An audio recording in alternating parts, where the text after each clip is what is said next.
করেছিলেন, আল্লাহ পাক তাদের সমস্ত গুনাহ মাফ করে দিয়েছিলেন, তাদের দোয়া কবুল করেছিলেন।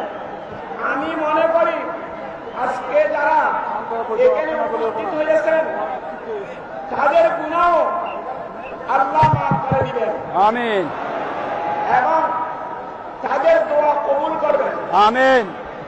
তাই সবাই মিলে দোয়া করুন। আল্লামা আহমদ শফীকে আল্লাহ দীর্ঘায়ু করুন, আমিন। এবং আল্লাহ তুমি বড়, এই সরকারকে ধরো।